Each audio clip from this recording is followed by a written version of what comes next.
കണ്ണൂർ ഇരിട്ടി വാണിയപ്പാറ പള്ളി സെമിത്തേരിയിലെ കല്ലറ നാളെ തുറന്ന് പരിശോധിക്കും. പായയിൽ പൊതിഞ്ഞ മൃതദേഹം കണ്ടെത്തിയതിലെ ദുരൂഹത നീക്കാനാണ് പരിശോധന.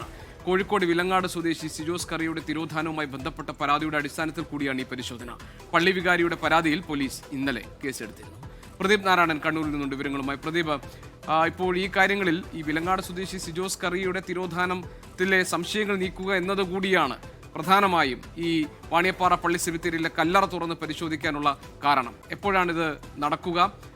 ഈ കാര്യത്തിൽ ഈ പായയിൽ പൊതിഞ്ഞ മൃതദേഹം അത് ആരുടേതാണ് എന്ന കാര്യത്തിലൊരു വ്യക്തത ഉണ്ടാകണമെന്ന ആവശ്യം ഇപ്പോൾ സിജോയുടെ കുടുംബക്കാരും മുന്നോട്ട് വെച്ചിട്ടുണ്ട്. എപ്പോഴാണ് ഈ പരിശോധന നടക്കുക? എന്താണ് മറ്റു വിവരങ്ങൾ?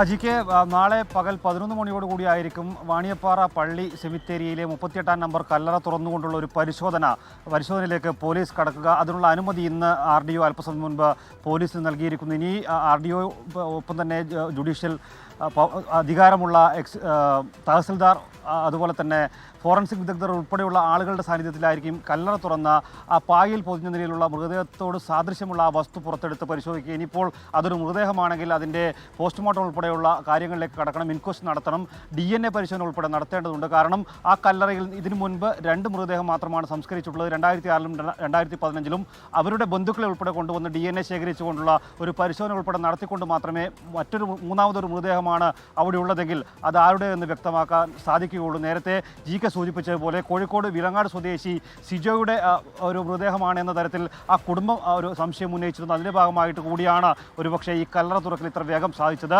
എന്തായാലും ഇങ്ങനെ ഒരു ദുരൂഹത ഉയർന്നു തുടങ്ങി 11-ാം ദിവസമാണ് പോലീസ് അതിൽ ഒരു FIR രജിസ്റ്റർ ചെയ്തത്. അതിന് പിന്നാലെ തന്നെ ഇത് തുറന്നു പരിശോധിക്കുന്നതിനുള്ള ഒരു അപേക്ഷ നൽകുന്നു.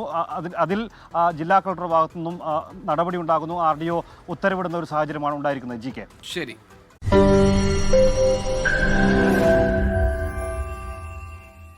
ലോകത്തെവിടെയായാലും ഏത് സമയത്തും 24 വാർത്തകളും ഓഗ്മെന്റഡ് റിയാലിറ്റി പാക്കേജുകളും എക്സ്പ്ലെയിനറുകളും വിശദമായി കാണാൻ ഞങ്ങളുടെ YouTube ചാനൽ നിങ്ങൾക്ക് സബ്സ്ക്രൈബ് ചെയ്യാം.